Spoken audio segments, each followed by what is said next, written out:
परम आदरणीय कुलपति श्री सुग्न मंच प्रबुद्ध અને અભ્યાસુ સભાગૃહ 30 મિનિટ લાગવણી કળા અધ્યાપક હોવાને કારણે આત્મસાત નથી કરી સિદ્ધિ વિષય પર આવું.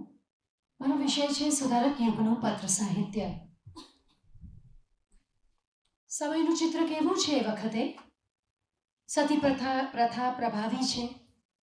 બાળ લગ્ન, વિધવા વિવાહની સમસ્યા, લગ્નના કજોડા, નાતવરા જેવી કુપ્રથાઓની સાથે સાથે ધર્મ સંપ્રદાયના ઓઠા હેઠળ અંધશ્રદ્ધા અને કુરૂઢિના સકંજામાં સપડાયેલો સમાજ સરખું શ્વસી પણ નથી શકતો. એવામાં અંગ્રેજ સરકાર 1826માં ગુજરાતમાં શાળાઓની શરૂઆત કરે. સુરત, ભરૂચ, અમદાવાદ, ખેડા, નડિયાદમાં શાળાઓની શરૂઆત થઈ.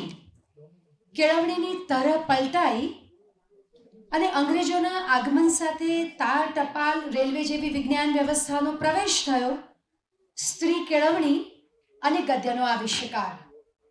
પ્રથમ આધુનિક શાળાના શિક્ષક દુર્ગારામ મંછારામ, જે માનવ ધર્મ સભાની સ્થાપના દ્વારા માનવ ધર્મને કેન્દ્રમાં મૂકે, એની સાથે દાદુબા પાંડુરંગ, દલપતરામ, દામોદરદાસ અને દિનમણી શંકર એમ 5 દદ્દાઓ એક આખી પેઢીના વૈચારિક ઘડતરમાં પોતાનું અત્યંત મહત્વનું પ્રદાન આપે. નવલરામ બાળ લગ્ન અંગે 32 ગરબા રચે. નર્મદ વિધવા વિવાહ વિશે કવિતા લખે. સુરતમાં એક વિધવાને પોતાના જોડેના ઘરમાં આશ્રય આપે અને સ્વજ્ઞાતિની બીજી વિધવા સાથે પુનઃલગ્ન કરે. ઉપલી જ્ઞાતિમાં વિદેશ ગમન પર પ્રતિબંધ હતો. જ્ઞાતિરોષ વહોરી લઈને મહિપતરામ ઇંગ્લેન્ડની યાત્રા કરે. જ્ઞાતિથી બહિષ્કૃત થાય. સત્યપ્રકાશના માધ્યમ દ્વારા કરસનદાસ મૂળજી મહારાજા લાયબલ કેસનો ઇતિહાસ રચે. આ ઉપરાંત પ્રાણલાલ મથુરદાસ, માયારામ શંભુનાથ, ભોળાનાથ સારાભાઈ, મનસુખરામ સૂર્યરામ ત્રિપાઠી, છોટાલાલ સેવકરામ, વ્રજલાલ શાસ્ત્રી જેવી વ્યક્તિઓથી સમષ્ટિની યાત્રા આરંભાય. થંભેલા મનજળને ડહોળી નાખવાનો પુરુષાર્થ શરૂ થાય. 1848 અમદાવાદ ગુજરાત વર્નાક્યુલર સોસાયટીની સ્થાપના. ગુજરાતનું પ્રથમ વર્તમાન પત્ર પ્રગટ થાય. ગુજરાતી ભાષાની સમૃદ્ધિ વધે તે આશયથી ગુજરાતીમાં પુસ્તકો રચાવા અને પ્રગટ થવા એવા આશયથી સ્થાપાયેલી તેમજ દલપતરામ દ્વારા સંવર્ધન પામેલી આ સોસાયટી આજે ગુજરાત વિદ્યાસભા લેખે વિખ્યાત છે. આ સાથે બુદ્ધિવર્ધક સભા, જ્ઞાન પ્રસારક મંડળી, પ્રાર્થના સભા, પ્રાર્થના સમાજ, આર્ય સમાજ, થિયોસોફિકલ સોસાયટી, શ્રેય સાધક અધિકારી વર્ગ આવી અનેક સંસ્થાઓની પ્રવૃત્તિ દ્વારા સમાજમાં ચૈતન્યનો સંચાર થાય છે. બુદ્ધિપ્રકાશ, પરેજગાર, વિજ્ઞાન વિલાસ, ગુજરાત શાળાપત્ર, સ્ત્રીબોધ, સત્યપ્રકાશ, રાસ્તગોફતાર જેવી પત્ર, પત્રિકા, ચોપાનિયા, સામાયિકો ખરા ખંતથી મનઃ ક્ષેત્રની ખેતી કરે છે ને આમ ગુજરાતના સંસાર સુધારકોની પ્રવૃત્તિના પરિણામ દેખાવા શરૂ થાય છે. 1848-50 થી 1885 આ સર્જકો પહેલા સુધારકો છે અને પછી એ સાહિત્ય સર્જકો છે. સાહિત્ય માધ્યમ છે, સુધારો મુખ્ય આશય છે. આ સર્જકો સામા પ્રવાહે તર્યા છે. એમના ચોક્કસ વૈચારિક દાયરાની બહાર જઈને એમણે વિચાર્યું છે અને આ માટે ગદ્યનો આવિષ્કાર ખૂબ જ ઉપયોગી નીવડ્યો છે. આ એક સામાન્ય એક ઐતિહાસિક પરિપ્રેક્ષ્ય એટલા માટે કે દરેક સર્જકોને એક વચનમાં જે વાત છે બહુવચનમાં લાગુ એ રીતે પડશે કે દટાયા છે પણ ઇમારતના પાયા છે. આજે જે ભાષા લખીએ છીએ અને જે સમાજમાં જીવીએ છીએ એ સમાજ બૃહદ ક્ષેત્રમાં અને એ લખાતી, વંચાતી, બોલાતી ભાષા એમાં આ સર્જકોનું પાયાનું યોગદાન છે. અર્વાચીનોમાં આદ્ય નર્મદથી શરૂ કરો. નર્મદની જે આત્મકથા છે એમાં 44 પત્રો અને માનબાઈને લખેલી 2 ચિઠ્ઠી જેવા પત્રો સાથે લગભગ 46 પત્રો. હું એક નર્મદનું ચિત્ર, નર્મદની પ્રવૃત્તિ અને નર્મદનું જીવન અને કવન એના પત્રના 1, 2, 3 ઉદાહરણથી એક ચિત્ર સ્પષ્ટ કરવાનો પ્રયત્ન કરું છું. નંદશંકર સાથે એ સમયે નિબંધ લખાવા શરૂ થયા અને સ્પર્ધામાં નિબંધ લખાય, હરીફાઈમાં લખાય ને પુરસ્કૃત થાય. આ એક પ્રવૃત્તિ હતી.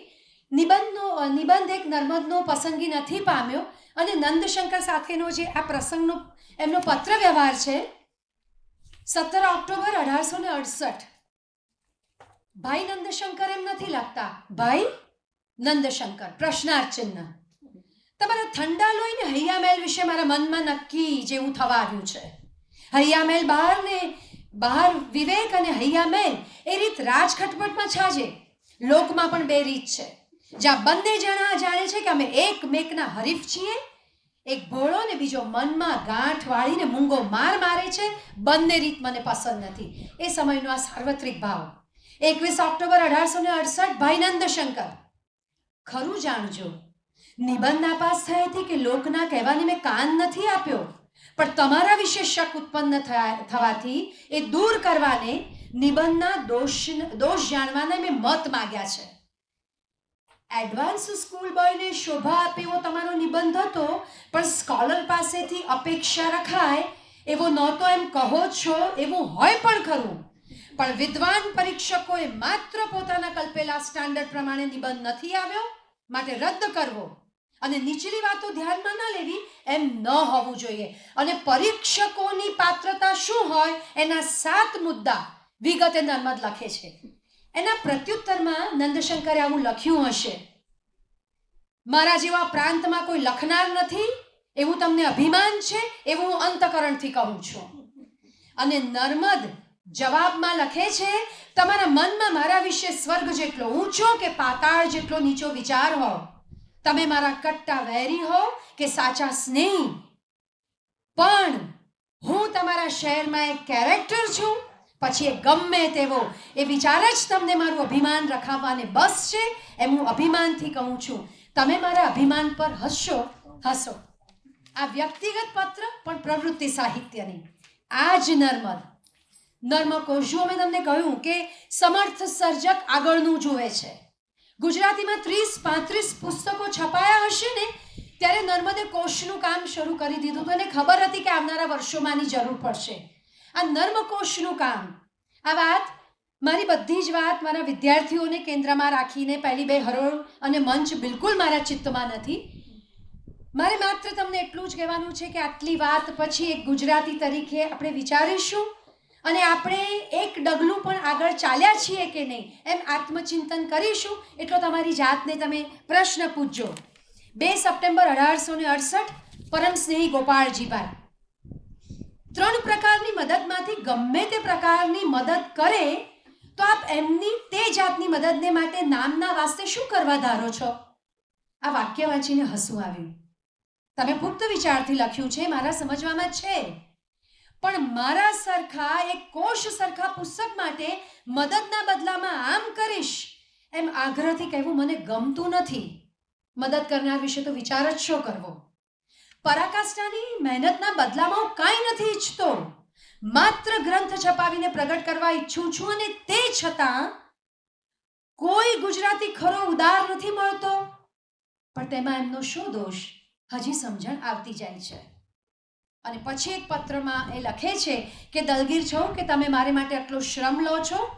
છેલ્લું લખવાનું કે જો મદદ કરનાર ઘણી ચાપાચીપી કરે તો બહેતર છે ઉદ્યોગ છોડવો. આ નર્મદ 1873માં 25,855 શબ્દ ધરાવતો સમગ્ર કોશ પ્રગટ થયો. 150 વર્ષ થયા.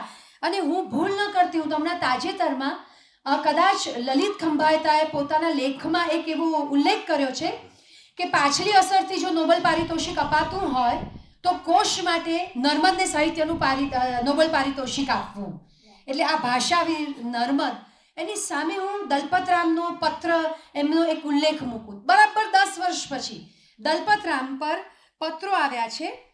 દફતર આશકારવાળા શેઠ શાહપુરજી સોરાબજી, શેઠ લક્ષ્મીદાસ ખીમજી, આવા ઘણા સદગૃહસ્થો દલપતરામ પર પત્ર લખે છે કે તમારી કવિતાના સંગ્રહનું પુસ્તક છપાવીને પ્રગટ કરો. ત્યારે દલપતરામ પ્રશ્ન કરે છે કે ગુજરાત બેકદર છે? કે ગુજરાતને બેકદર કહેનારા બેકદર છે. સામસામા છેડાના બે સર્જકો, બંનેના અનુભવ જુદા અને બંનેનો પોતાની પ્રવૃત્તિ માટેનો પરિશ્રમ જુદો. અહિન્દી પ્રાંતમાં હિન્દીના પ્રચાર પ્રસારની સંસ્થા સાથે જોડાયેલી છું. છેલ્લા 17 વર્ષથી 14મી સપ્ટેમ્બરે અમે અમારી કોલેજથી ગુજરાત વિદ્યાપીઠ રેલી લઈ જઈએ છીએ ભાષાની. હિન્દી ભાષાનો કે ભારતીય ભાષાઓનો શું ઉદ્ધાર કર્યો એની મને ખબર નથી. અમદાવાદમાં ટ્રાફિક જામ કરીએ છીએ 17 વર્ષથી પીક અવર્સમાં. આ નર્મદ, અહિન્દી નર્મદ અહિન્દી નર્મદ છે એ 21 ઓગસ્ટ 1868માં ગણપતરામભાઈને પત્રમાં લખે છે કે પ્રિય ગણપતરામભાઈ, મારું મન હિન્દી કાયમ કરવાનું છે. હિન્દુસ્તાનની નેશનલ ભાષા એક જ હોવી જોઈએ. મારો ઘણા વર્ષનો વિચાર છે. એટલે 68માં એમ લખે છે કે આ વિચાર મારો ઘણા વર્ષ પહેલાનો છે. 7 ફેબ્રુઆરી 1869 લક્ષ્મીરામભાઈને એક પત્ર લખ્યો છે અને એમાં છેલ્લે એમ લખે છે, નીચેના લખેલા 3 કામ કરવાનો શ્રમ લેશો. એમાં ત્રીજું કામ કયું? કાઠિયાવાડમાં થયેલા બારવટિયા સંબંધી વાતો એના વર્ષ સાથે એકઠી કરવી. માનસાઈના દીવાતો હું માનું છું કે 1945-46માં કે એમ પ્રગટ થયું હશે, પણ નર્મદ ત્યારે લક્ષ્મીરામભાઈને આ કામ સોંપે છે. અને હવે સિગ્નેચર ટ્યુન નર્મદના હસ્તાક્ષર 19 માર્ચ 1869 પ્રેમાળ લક્ષ્મીરામભાઈ. કોઈ વંદો કોઈ નિંદો, ઘણા બધાને લાગુ પડે છે. કોઈ વંદો કોઈ નિંદો, હું મારું કામ મારી બુદ્ધિ પ્રમાણે શુદ્ધ અંતકરણથી કરે જાઉં છું. મને મારી સરસ્વતીની રક્ષા છે અને તેથી જ હું દુર્જનની થોડી જ દરકાર કરું છું. નર્મદનું જીવન વર્તુળ એક આ વાત એટલા માટે કરું છું કે ગુજરાતી તરીકે, ગુજરાતી વિદ્યાર્થી તરીકે હૃદયમાં ક્યાંક વેદનાનો ટશીઓ પણ ફૂટશે ને તો કદાચ તમારા હાથે થોડોક ભાષા સાહિત્યનો ઉદ્ધાર થશે. એ 17 મે 1866માં કરસનદાસભાઈને શું લખે છે પત્રમાં? મારે આટલું જ માગી લેવાનું કે ચડી આવેલી વાદળી જોઈને જીવને ઉચાટમાં રાખવો નહીં, બહાદુર કપ્તાનની પેઠે તોફાનમાં ધીરજથી હંકારી જવું. એ જ નર્મદ 12 ઓક્ટોબર 1869 નાનાજી રુસ્તમભાઈ રાણીનાને લખે છે, પ્રિય ભાઈ, હવે હું કેમ ન ગભરાઉં? ઉઠું છું ત્યારથી સૂતા સુધીમાં ઓછામાં ઓછી 10 વાર દોઢિયા એમ નિશ્વાસથી બોલી જવાય છે. ખરેખર હું દ્રવ્યને તુચ્છ ગણતો આવ્યો છું ને હજી એ મનથી ગણું છું. હું હંમેશનો સહાય કરનારો હાલ સહાય પાત્ર થયો છું. સહાય મળતી નથી, ફાંફા મારે જાઉં છું, આશા રાખે જાઉં છું જે થવાનું હશે તે થશે. અને 6 જુલાઈ 1870 પ્યારા નાનાભાઈ અને પત્રમાં અંતે લખે છે, લિખિતન વખત જોઈને ગભરાતો નર્મદ. આ સ્વમાની નિડર પારદર્શી વ્યક્તિત્વ નર્મદનું રાષ્ટ્રપ્રેમ, દેશદાજ અને પ્રેમ શૌર્યની ઓળખ છે. ભાષા માટે ભૂખમરો વેઠ્યો હોય એવો ભારતીય ભાષામાં કામ કરતો એક સર્જક નજરે ચડે છે નર્મદ સિવાય. અને આ મરદ એટલો જોસ્સાથી એકલા હાથે જજુમ્યો છે, પણ એનું પત્રમાં આ વીર નર્મદ છે ને પત્રોમાંથી પસાર થતા એક લાગણી ઝંખતું, બે હાથે સંવેદનાને સંકોરતું, શ્રદ્ધાથી સંબંધને ટકાવી લેવા માટે તડપતું એક સુંદર, એક હૃદયની એક ઝાંખી મને જોવા મળી.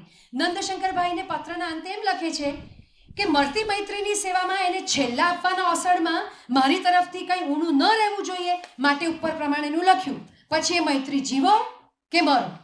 ઓછામાં ઓછા 5 પત્રોમાં મૈત્રી વિશે એમણે સરસ બધી પૃચ્છાઓ કરી છે. એ જ રીતે બીજા એક કાગળમાં નંદશંકરભાઈને એમ લખે છે કે આ કાગળ બંધ કરતા મળતી મૈત્રી પાછી ઉઠી, એની ખુશાલીમાં હું મારા 500 પારી ખાઉં છું, તમે તમારી તપકીર સૂંઘજો. સ્પષ્ટ કયા પછી પણ પેલા સંબંધોની સંવેદનાને તો જાળવવાની નર્મદની પત્રમાંથી આ નર્મદ મને જડે. એના સમકાલીન નવલરામભાઈ, મધુવચરામ, બળવચરામ એમના મિત્ર. અને મેં એવા ઉદાહરણ પસંદ કર્યા છે કે તમે તપાસ કરજો કે આજે પ્રસ્તુત છે. વિદ્યાવિલાસ ચોપાનિયામાં મધુવચરામભાઈ કામ કરે અને એમને કંઈ લખવાની સર્વ સામાન્ય સૂચના એ પત્રમાં એમણે લખ્યું છે નવલરામભાઈએ, જે વિચાર આપો તે વિશે પ્રથમ ખૂબ વિચાર કરવાનો. ચાલતી બાબતો જેમ કે ગ્રંથ વિવેચન, સુધારાના પ્રસંગો ઇત્યાદિ વિશે તો બહુ જ સાવચેતી રાખવી. કોઈના કહેવાથી અથવા પોતાના મનના ઉછાળાથી સત્યતાનો ત્યાગ અજાણતા પણ ન થઈ જાય એનો નિરંતર દિલમાં ખટકો રાખવો. અને પછી વિદ્યાવિલાસની ઉજ્જવળતા પર દાંડિયા જેવી લેશ માત્ર ખડાશનો અંશ પડવા દેતા નહીં. નર્મદના સમકાલીનો અને નર્મદ એ આ તપાસનો વિષય છે. શાળાપત્રના તંત્રી પદેથી મહિપતરામભાઈએ રાજીનામું આપ્યું અને નવલરામભાઈએ જ્યારે આ લીધું ત્યારે ગુજરાતી પત્રોમાં એ સમયે ખૂબ તુરા કડવા લખાણો થયેલા. નવલરામભાઈ ઉશ્કેરાતા નથી, પણ મધુવચરામભાઈને પત્રમાં લખે છે, વર્તમાન પત્રોના ધર્મ પવિત્ર છે, તેમની સ્વતંત્રતા દેશમાં સારી છે, અત્યારે ખબર નથી. એ સ્વતંત્રતા એ પવિત્ર ધર્મને ઉદ્દેશીને વપરાવવી જોઈએ. તેમ ન થાય તો જે તલવાર રક્ષણ અર્થે છે તે ખૂન કરવામાં વાપરવા જેવું થાય. સર્વ બોલવું સુલભ છે, પણ સમજવું કઠણ છે. કેવળ વિદ્વત્તાથી આ ગુણ આવતા નથી, વિદ્વત્તાની સાથે અનુભવ અને સાત્વિક વૃત્તિ આ ગુણને આવશ્યક છે. અને અહીંયા નવલરામભાઈની સાત્વિક વૃત્તિનું પ્રતિબિંબ મળે છે. આજે પણ સામાયિકોના તંત્રી કે વર્તમાન પત્ર, આજે પણ નવલરામભાઈના શબ્દો એટલા જ પ્રસ્તુત છે. કરસનદાસ મૂળજી, મિત્ર માધવદાસ, રૂપનાથદાસ અને વિધવા ધનકોરબાઈના જે લગ્ન કરાવ્યા, વાણિયાઓનો પહેલો વિધવા વિવાહ. અને આ રૂડા જોડાની હિંમત અને સલાહ આપવા માટે એમણે લીમડીથી પત્રો લખ્યા છે. મનસુખરામભાઈને એક પત્રમાં લખ્યું છે કે હવે અહીંના વાણિયા બિનહરકતે યુરોપ જઈ શકશે, તે બાબત તેમની જ્ઞાત કંઈ પણ શિક્ષા રાજકોટ, ગોંડલ વગેરે તાલુકામાં કરનાર નથી. પરિણામથી સર્વ મિત્રો ખુશી થયા હશો. એટલે વિધવા વિવાહ કે વિદેશ ગમન અને જ્ઞાતિ દ્વારા થતો બહિષ્કાર, આ પ્રકારમાં સુધારો લાવવા માટે એ ઝઝુમ્યા એ દેખાય. એમને મળેલા માનપત્રો અને એમના પ્રત્યુત્તરોમાં સંસ્થા પ્રત્યેની એમની પ્રતિબદ્ધતા અને એમની કાર્યકુશળતા એનો એક આલેખ મળે છે.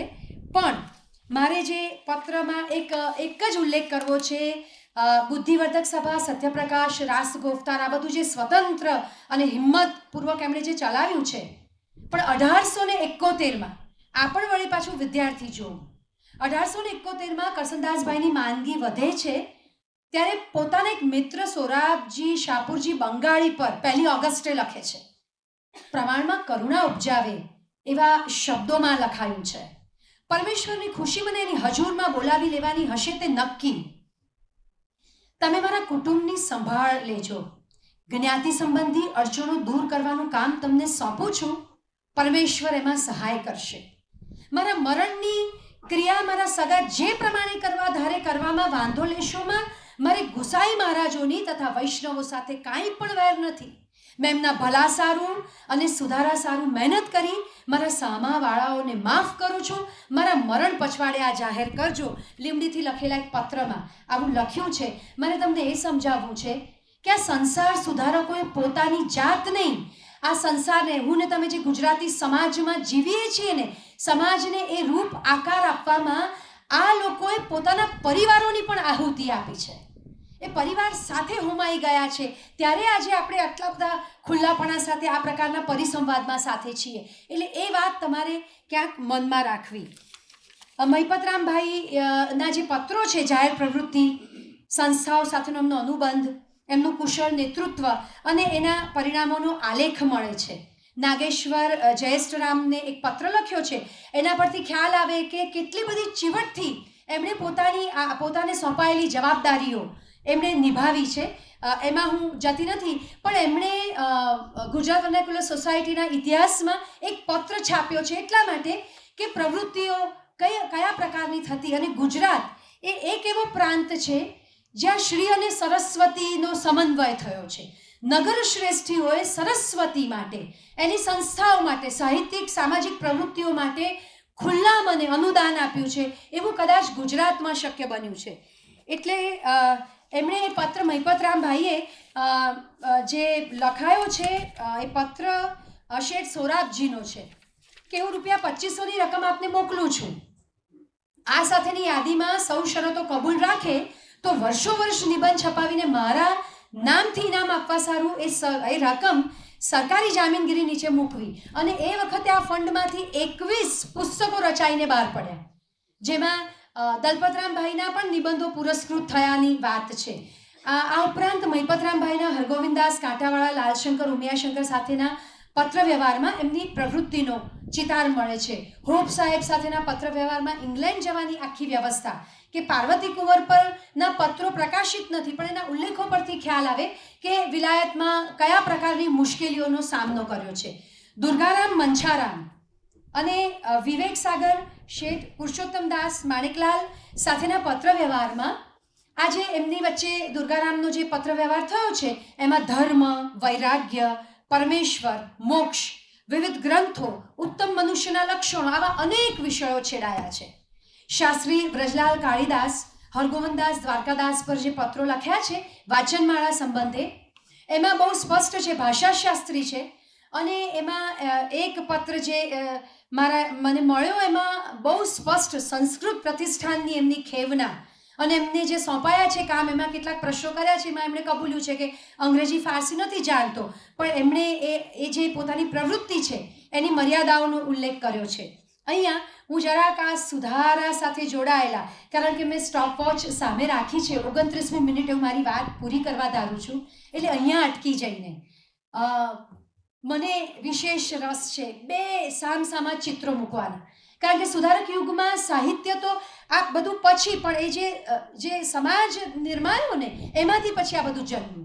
તો હું બે સ્ત્રી તરીકે મને બહુ જ રસ પડે, અને એટલે પહેલાં એક સ્ત્રીનું ચિત્ર જેને સીધો પત્ર સાહિત્ય સાથે સંબંધ ચોક્કસ નથી, પણ આપણને વિચારતા કરી મૂકે. તો પહેલું એક ચિત્ર, ન કોઈ કુટુંબ કબીલો, ન મોટું મિત્ર વર્તુળ, ન સાત સથવાર, જે સ્ત્રી લગ્ન જીવનમાં કુટાઈ પીલાઈ છે, રોજબરોજના જીવનમાં અપમાનોવાળું જીવન જીવી છે, રૂઢિઓની બદી સહન કરી છે. આ પ્રકારની સ્ત્રીઓ 19મી સદીની આવી નારીઓનું પ્રતિનિધિત્વ કરે એવું પાત્ર ડાહી ગૌરી. એની માનસિક પરિસ્થિતિ, એનું દ્રષ્ટિબિંદુ, નારી તરીકેની એની વિભાવનાનો ક્યાસ એના લખાણોની નોંધો પરથી આવે છે. એના હસ્તાક્ષરવાળા પત્રો, નર્મદે લખેલા પત્રો, ડાહીનું પ્રાયશ્ચિતનામું, ક્લાર્ક નરભેરામ અને રામશંકરના લખાણો પરથી ડાહીનું સ્પષ્ટ ચિત્ર ઉપસે છે. એણે હંમેશા નર્મદનો પ્રેમ, સાથ અને બાળકોની ઝંખના કરી છે. અને એક ઉદગાર વારંવાર મનમાં આમ ચાલે કે મારું કોઈ નથી બાળકો. અને 60-66નો સમય ખૂબ સરસ છે. ઉત્તમ નાયિકા ડાહી ગૌરી અને ઉત્તમ નાયક નર્મદ. અને પછી 66 પછી જે કાળા વાદળો ઘેરાય છે, આડોશ પાડોશ અને નરભેરામના પત્રો જવા માંડે છે નર્મદને. કીકુ અને ડાહી વચ્ચેના સંબંધોનો કોઈ પ્રકાર સ્પષ્ટ નથી, પણ જ્યારે નર્મદને એમ કહેવામાં આવ્યું કે ડાહીને બોલાવી લો, અને વિફરે છે નર્મદ, અને એ પોતે નર્મદ છંછેડાલા સિંહની જેમ નરભેરામને પત્ર લખે છે કે ડાહીને એનું ઘર ખાલી કરાવો. અને આ પત્રથી વિફરેલા ડાહી પણ ગવાયેલી હરણીની જેમ સ્વમાનભેર ઘરમાંથી નીકળી જાય છે. એ પણ પંડિત કુટુંબની સ્ત્રી છે. આ વાત એટલા માટે કરી કે હું તમને સામો છેડો પાર્વતી કુંવર. ઓગસ્ટ 1860, મારે મૂળ વાત અહીંયા જોડવી છે. મહિપતરામ ઇંગ્લેન્ડ જાય છે, પાર્વતી કુંવર સુરત સાસરામાં રહેવા લાગે છે. બંને એકબીજાને પત્રો લખતા. જ્ઞાતિથી બહિષ્કૃત દંપતી, જ્ઞાતિ જેમ જેમ મર્યાદાઓ આંકે એમ એમનું જે પરિચય વર્તુળ છે વિવિધ જ્ઞાતિઓનું બનતું ગયું. સુપ્રસિદ્ધ કેળવણીકાર હરકોર શેઠાણી હઠીસીના પત્ની સમરથબેન, પોતાના પિતાની એ સમયની સ્થાપેલી કન્યા શાળાનો વહીવટ કરતા આલીબેન, જે અમદાવાદની સ્મોલકોઝ કોર્ટના જજના પત્ની હતા. શિવકાશી ભોળાનાથ, જયુબેન જે ભોળાનાથના પુત્રી, જ્ઞાનોદા નંદન દેવી રવિન્દ્રનાથ ટાગોરના ભાભી, આની સાથે કુમારી મેરી કાર્પેન્ટર, એગ્નિસ ન્યુનહેમ, ઓલિફન્ટ અને શેપર્ડ જેવી અંગ્રેજ સ્ત્રીઓ આ પાર્વતી કુંવરનું મિત્ર વર્તુળ. એસસી ન્યુનહામના 4 પત્રો છપાયા છે, અને એમાં સ્ત્રી ઉત્કર્ષની પ્રવૃત્તિમાં પાર્વતી કુંવર કેટલા આગળ પડતો ભાગ લેતા, અને એમનો સીધો આત્મીય સંબંધ અંગ્રેજ સ્ત્રીઓ સાથે કેવો હતો એ સંબંધોનું ચિત્ર મળે છે. મારી વાલી મિસિસ મહિપતરામ, સ્ત્રી કેળવણી પર અને સ્ત્રીઓની ઉન્નતિ પર મારો અંતઃકરણપૂર્વકનો પ્રેમ છે. આપણી જુદી જુદી રીતભાત જેમ અનુકૂળ પડે એમ સ્નેહ કરવા ઈચ્છું છું. તમારું પરિપૂર્ણ સ્નેહ ઈચ્છનાર સત્ય સ્નેહી એસસી ન્યુનહામ. કેટલા અંગત સંબંધો છે અને કેટલી પરસ્પરની કાળજી લે છે. આ વાત પણ હું જરા તમારી સામે મૂકું કે એક પત્ર લખ્યો છે વાલી મિસિસ મહિપતરામ, રૂમાલ વગેરે રાખવાને રેશમી થેલી મોકલું છું, કપૂરવાળા ક્લોરોફોર્મની નાની શીશી પણ મોકલું છું. મારા દાંતનું દર્દ થયું, મને ગુણ થયો હતો, પીંજેલા રૂના કુંડામાં 2-3 ટીપા મૂકી દુખતા દાંતના ખાડામાં ખોસજો, થોડું ચચરશે પણ સારું થઈ જશે. પાર્વતી કુંવરે પણ સામે એક પત્ર લખ્યો છે. મુદ્દો એ બને છે અહીંયા કે ઐતિહાસિક સમયની દ્રષ્ટિએ સમાજ સુધારા માટે સ્ત્રીઓનું વ્યક્તિગત અને સામૂહિક રૂપમાં હળવું મળવું એ પલટાતા જતા ગુજરાતી સમાજ માટે સીમાચિહ્ન રૂપ અભૂતપૂર્વ ઘટના હતી. શ્રી ઉત્કર્ષની પ્રવૃત્તિમાં પાર્વતી કુંવરે આગળ પડતો ભાગ લીધો એટલે જ હું માનું છું કે વિદ્યાગૌરી નીલકંઠ અને વિનોદિની નીલકંઠે જે શબ્દ ખેડ્યો, એનો ગર્ભ, એનો પિંડ, આ પાર્વતી કુંવરની જે પ્રવૃત્તિ હતી, એનું જે માનસ હતું, એમને મળેલા વાતાવરણમાં એ શબ્દો જન્મ્યા હતા, એનો ગર્ભ હતો. એટલે સુધારક યુગમાં તો આ જ થયું છે. પછી એક મરાઠી પંડિતા વિદુષી બાઈ છે, રમાબાઈ. તમે જુઓ મહિપતરામનું વિદેશ જવું એનો આટલો હાહાકાર, તો આ પંડિતા વિદુષી રમાબાઈ વિદુષી સ્ત્રી છે, એ સમયમાં દેશાટન કરે છે. પણ દેશાટન કરતાં કરતાં દેશમાં શું ચાલી રહ્યું છે એના માટે વર્તમાન પત્રો વાંચે છે. મારા છોકરાઓ આજે પણ રોજનું પેપર નથી વાંચતા. અને એ 1877માં ઇન્દુકુમારમાં વાંચે છે કે 11 ઓગસ્ટ 1869ના ઇન્દુ પ્રકાશમાં વાંચવામાં આવ્યું કે સૌભાગ્યવતી અનસુયાબાઈ ઉર્ફે અણ્ણા અક્કા સંસ્કૃતમાં ઉત્તમ અધ્યયન કરીને ભાગવતનો અર્થ સારો કરે છે. એની વિદ્વત્તાનો ચમત્કાર જોઈને નાસિકવાસી લોકો આશ્ચર્ય પામ્યા છે. આ વાંચીને મને આનંદ થયો. મારા હૃદયમાં આનંદ માતો નથી, સ્ત્રી જાતિના જીવનનું સુપ્રભાત ખીલી રહ્યું છે. આ વિદેશી સ્ત્રી દ્રઢપણે માને છે કે વિદ્યાનું ફળ એટલે બીજાનું કલ્યાણ કરવું, અને એના માટે દેશાટન કરે છે. આ રમાબાઈ નાની પુત્રીને લઈને વિધવા એ સમયમાં વિલાયત ગયા છે. 5 જૂન 1883 બુદ્ધિ પ્રકાશમાં પંડિતા રમાબાઈ વિલાયત ગયા અને એમના એકદમ જવાને કારણે ઘણા લોકો ભિન્ન ભિન્ન વિચાર કરવા લાગ્યા અને ખૂબ લખાયું અંગ્રેજી, મરાઠી, ગુજરાતી વર્તમાન પત્રોમાં. અને એમનો એક અચરતલાલ બચેચ સાથે ધર્મ સંબંધી કારણથી પરિચય થયેલો અને પત્ર વ્યવહાર હતો. આ અચરતલાલે એમને પત્ર લખ્યા 2 અને નિડરતાથી ચર્ચાઓ લખીને ખુલાસા માંગ્યા. પ્રત્યુત્તરમાં એમણે અચરતલાલને જે પત્ર લખ્યો હતો એનું ગુજરાતી ભાષાંતર 1883ના બુદ્ધિ પ્રકાશમાં છપાયું છે. આપના બંને પત્ર હમણાં પહોંચ્યા, મને આનંદ થયો. 10 પ્રશ્નમાંથી 9ના ઉત્તર આપીશ, 10માનો નહીં આપું. આપના પ્રશ્નોથી મને ક્રોધ નથી થયો, હિન્દુસ્તાનની લોકોની સમજણ માટે દુઃખ થાય છે. હવે જુઓ, આ જે સમાજ છે ને એ સ્ત્રીના મનમાંથી જન્મે છે, એની કેળવાયેલી હૃદયમાંથી, એની શુદ્ધ એની લાગણીઓમાંથી સમાજ જન્મે છે. એ શું લખે છે? MDની સનદ મેળવવાને વાસ્તે મેડિકલ કોલેજમાં રહી 5 વર્ષ સુધી દાક્તરી કામ મારે શીખવું પડશે. મારી દેશી બહેનોના હિત વાસ્તે એ વિદ્યા શીખવી જરૂરી છે. ઈશ્વર કૃપા હશે તો હિન્દુસ્તાનમાં મારા પાછા આવવાના વખતે સ્ત્રી વિદ્યાલય સ્થાપન કરવાને સારું, કંઈ ફંડ જમા કરવાને વાસ્તે અહીં ઇંગ્લેન્ડમાં અને ત્યાં હિન્દુસ્તાનમાં ઉદ્યોગ કરીશ. આ સંઘર્ષ માત્ર મહિપતરામે નથી કર્યો, આ જ્ઞાતિરોષ વરીને સ્ત્રીઓ પણ ગઈ છે. અને પછી આજે ખુલ્લા ચર્ચાપત્રો, એક પત્રના ઉલ્લેખ સાથે 27 મિનિટ ને 37 સેકન્ડ, 1.5 મિનિટમાં મારી વાત પૂરી કરું. પારસી કુટુંબનું લગ્ન છે અને એ સમયમાં, એટલે હું માનું છું આ સમય પણ 1873નો છે. અને એ 2 જ સ્ત્રીઓ એ સમયમાં પફ પાવડર, લાલી લિપસ્ટિક કરીને પ્રસંગમાં આવી છે અને આખો દિવસ ત્યાંની સ્ત્રીઓનું આકર્ષણનું કેન્દ્ર, આખો દિવસ એ કોસ્મેટિક વિશે ચર્ચા ચાલી છે. સાહિત્ય બીજું કાંઈ કરે કે ન કરે, એ આંતરિક સૌંદર્યનો મહિમા કરશે, કારણ કે છેવટે તો સાહિત્ય જીવનમાંથી જન્મે છે ને. તો એ પારસી સ્ત્રી વિચલિત થઈ છે, એને નથી ગમ્યું આ. અને પછી એમણે એક પત્ર છે ભાઈ જ્ઞાનવર્ધક, સરસ આ પ્રસંગ માટેની પોતાને, અને પછી એણે છેલ્લે લખે છે કે જે કોસ્મેટિક હું વાપરું છું ને એ બીજા પણ વાપરશે ને તો ચામડી નહીં બગડે. કોસ્મેટિકની રીત આવી છે: 3 અંશ કેળવણીનું તેલ, ડાપણના એસન્સ 10 ગ્રામ, બેઉને એક રસ કરો ને ત્યારબાદ એમાં મીઠો સ્વભાવ અડધી સેન્ટ નાખો એટલે રંગ લાલ થશે. એમાં ચાહતની સફેદ ભૂકી નાખવી ને વેર વાસણને હલાવ્યા કરવું.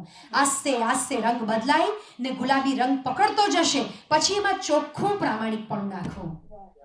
આ કોસ્મેટિકથી એ સ્ત્રી એટલી ખૂબસૂરત લાગશે, આખું કુટુંબ સુખમાં લપેટાયેલું રહેશે. આ એ સ્ત્રીઓ છે જેને સમાજની ચિંતા છે, આ એ સ્ત્રીઓ છે જેને એની પેઢીઓના ઘડતરની ચિંતા છે. એ પછી એક અમને અત્યારે જે ગુજરેજીને પેલું હિન્દી, ઇંગ્લિશ, ગુજરાતી એ ભાષાનો સરસ એક બીજો પણ પત્ર છે, નથી કરતી વાત, પણ એ પત્ર છપાયો છે. એક પારસી મિત્રએ બીજા મિત્રને લખ્યો છે. આ જમાનાના યુવાનો કેવું લખે છે! 14 વાક્યના પત્રમાં 27 અંગ્રેજી શબ્દો છે. પત્ર છે મારી પાસે. એ ચિંતા આજે પણ અમારો વિષય છે કે ભાષા.